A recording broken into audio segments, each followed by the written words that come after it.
வாரே வா சந்திரகாந்த், நீதான் பிசினஸ் மேன். நான் எப்பவுமே foreign style, north Indian. Business முடிஞ்சா பார்ட்டிக்கு பிரியாணியா கொடுக்கிறது, தலகாணி கொடுக்கணும். அதுதான் பார்ட்டிக்கே அழகு. Just a minute, Rahman. Okay. Gopal Das ji, என்ன பத்தி கோளாறு சொன்னவன் அந்த பிளேகார்ட் சரவணனாத்தான் இருக்கும். ஒரு சிம்பிள் மேன் ஒன்ன லாஸ் பண்ணதுனால என் பிசினஸ் க்ளோஸ் ஆயிடாது. நெவர். Carry on. நான் மஜாக்க என்னைக்குமே தடுக்கிறது இல்ல ரஹ்மான். அர்ஜென்டா எனக்கு ஒரு விஐபி டைம் போன் வந்திருக்கு, நான் புறப்படணும். ரஹ்மான், அந்த அட்வான்ஸ் கேஷ் இதோ 2 லட்சம். கணக்கு பண்ணிக்க சந்திரகாந்த். நீயே சொல்லிட்ட. கணக்கு பண்ணிடுறேன். உன் கோல்டு அடுத்த மாசம் 5ஆம் தேதி கரெக்டா வந்துரும். பேலன்ஸ் 8 லட்சத்தை வாங்கிக்கிறேன். சந்திரகாந்த், இனிமே நீ என் கூட தான் பிசினஸ் வச்சுக்கணும். டெஃபினெட்லி. நீ எள்ளுன்னு சொல்லு. எள்ளு. குட். நான் எண்ணெயா நிப்பேன். பாய். பாய்.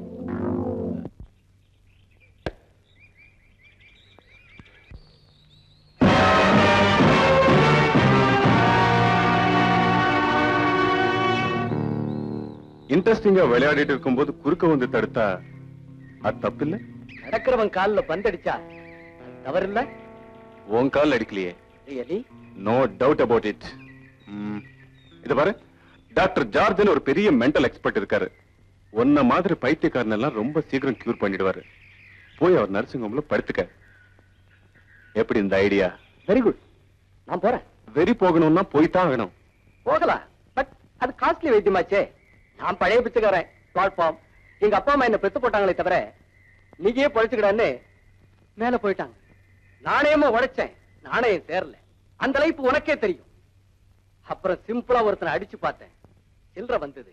அதையே கொலையா மாத்தி ஒரு 5-6 பேரை க்ளோஸ் பண்ணேன், சொத்தே வந்தது. பட் போலீஸ்ல மாட்டிக்கிட்டேன். ஒரு 7 வருஷம். அப்புறம் தான் தெரிஞ்சது, எவிடன்ஸ் இல்லாம கொலை பண்ணாதான் என்னை எவருமே பிடிக்க முடியாது. அப்படி ஒரு 2-3 மர்டரை பண்ணிட்டு இப்பவும் வெளியில தான் இருக்கேன். இப்ப எக்ஸ்ட்ரா ஒண்ணு பண்ணாலும் என்னை எவரும் பிடிக்க முடியாது. மிஸ்டர் சந்திரகாந்த், கதை சொல்லாம நீ என்ன சொல்லணும்னு நினைக்கிறியோ அதை கரெக்டா சொல்லு. Trespassers will be prosecuted. வழியில குறுக்க வர்றவங்களுக்கு குழி தோண்டுவேன். சிகரெட் உடம்பை எஃபெக்ட் பண்ணும், உதைக்க பலம் இருக்காது. இந்த பீடி ஜெயில உனக்கு இதான் கிடைக்கும். இதையே பிடி.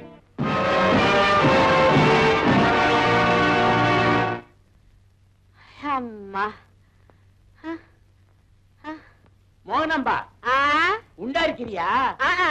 என்கிட்ட சொல்லவே இல்லையே. உங்ககிட்ட ஏன் சொல்லணும்? என் புருஷகிட்ட சொல்லணும். இவ்வளவு பெரிய வயிற்ற வச்சுக்கிட்டு எப்படி மாவரைக்கிற? இறக்கி வச்சுட்டு தான் அரைப்பேன். வைத்தியா? வைத்தியா? ஆட்டுக்கல்லதான் வடைய திங்க சொன்னா பொத்தல எண்ணிக்கிட்டு இருக்கீங்க. அது இல்ல, போன மாசம் கடையும் காலியா இருந்தது, வயிறும் காலியா இருந்தது. இந்த மாசம் கடையும் ரொம்ப போயிருக்கு, வயிறும் ரொம்ப போயிருக்கு. எப்படி? இந்த ரொப்புன ஒரு வர்றாரு, அவரை கேளு. அதுமா அலங்காரத்துக்கு அப்புறம் எங்களுக்கு குழந்தையா இல்லையா, குந்தி தேவி அம்மனை வேண்டிக்கிட்டோம். அவங்களுக்கு தானே நினைப்பிலேயே பஞ்சபாண்டவங்க பிறந்தாங்க. அதெல்லாம் உங்களுக்கு எதுக்கு?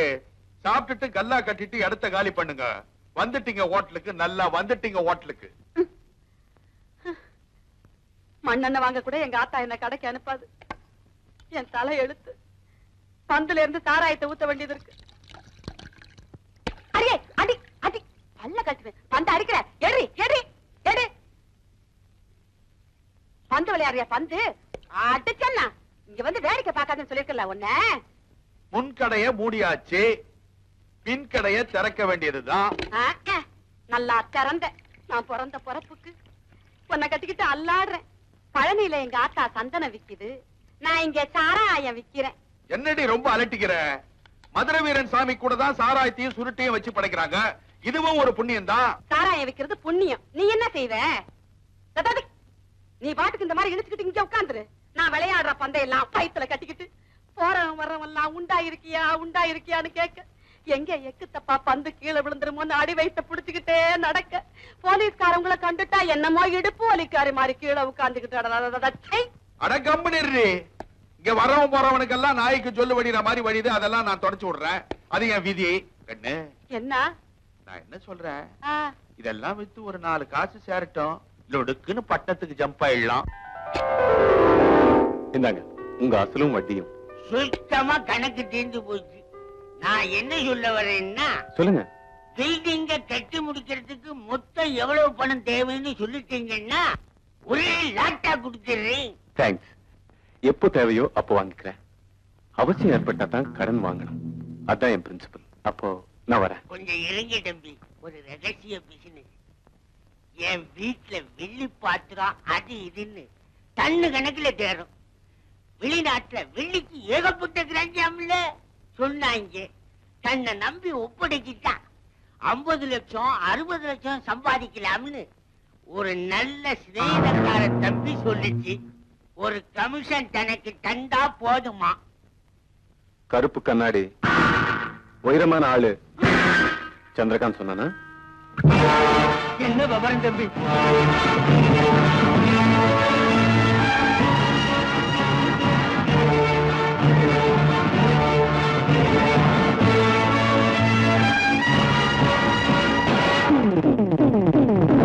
புலிபால தொட்ட தலையிலேயே தட்டிட்டேன். முடிஞ்சா புலி வாயிலேயே கையை விடுவேன். பயப்பட மாட்டேன். நான் டைகர். நான் ஹண்டர். கந்தா கார்த்திகேயா, இன்னைக்கு நிறைய வேலை இருக்கு. உங்ககிட்ட எனக்கு நிறைய வேலை இருக்கு. நான் புறப்படுறேன். நீங்க உட்கார்றீங்க. உங்க பிசினஸ் வேண்டான்னு நான் முடிவு பண்ணிட்டேன். பிசினஸ் முடியும்னு நான் முடிவு பண்ணிட்டேன். மிரட்டுறீங்களா? நான் போலீஸ கூப்பிடுவேன். கூப்பிடுங்க.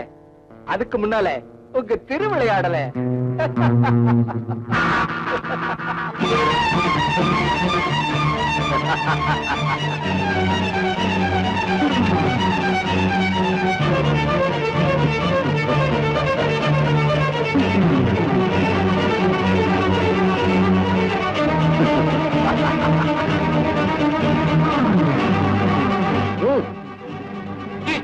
அசிங்கத்தை எல்லாம் படம் எடுத்து அதை காட்டி என்ன மிரட்டுறியா?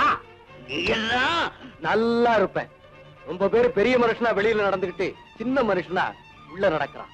அவங்க எல்லாத்தையும் எக்ஸ்போஸ் பண்ணி காட்டுறேன். இது சின்னத்தனமான வேலை. Shut up. இது சீர்திருத்த வேலை. காந்தி எல்லாம் பிறந்த நாடு கச்சடாயிடக்கூடாதுன்னு நான் நினைக்கிறேன். இத போஸ்டர் அடிச்சு விட்டேன்னா போட்டுறாதே தம்பி, போட்டுறாதே. உன் காலை பிடிக்கிறேன், கையை பிடிக்கிறேன். புடி, நல்லா புடி. அதோட கண்டினியூவா நான் கேட்கிற அமௌண்ட் அடி. இப்போதைக்கு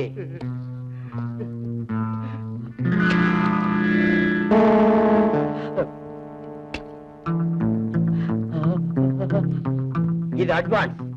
நான் வரேன்.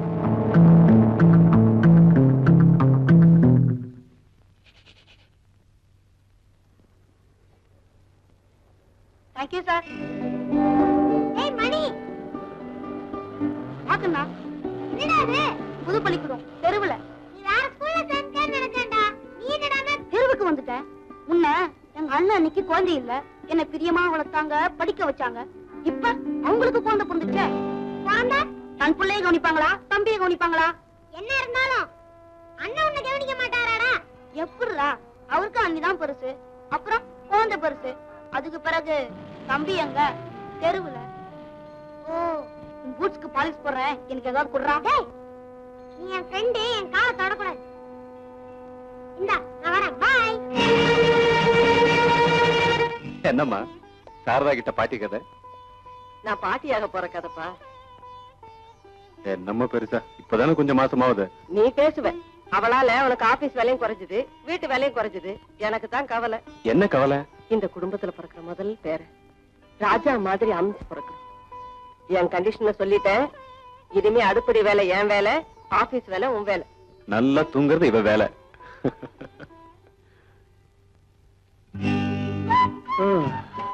ஆபீஸ்லயும் வீட்லயும் 24 hours உன் கூட ஹாப்பியா இருந்தேன். இப்போ 8 hours உன்னை பிரிஞ்சு இருக்கணும். குழந்தை பிறக்கிற வரைக்கும் தானே இந்த பிரிவு. ஆமா, பெரிய குழந்தை. இந்த பையனை பொண்ணு கொஞ்சம் லேட்டா வந்திருக்கலாம். அது ஏன் தப்பா? பின்ன ஏன் தப்பா? பேசாம என் பெட்டு வேற ரூமுக்கு மாத்திடுறேன். ஐயோ இருங்க, கொஞ்சம் பொறுத்துக்குங்க. குழந்தை பிறந்ததுக்கு அப்புறம் உங்களையும் குழந்தையும் கவனிச்சுக்கிறது தவிர எனக்கு வேற என்ன வேலை?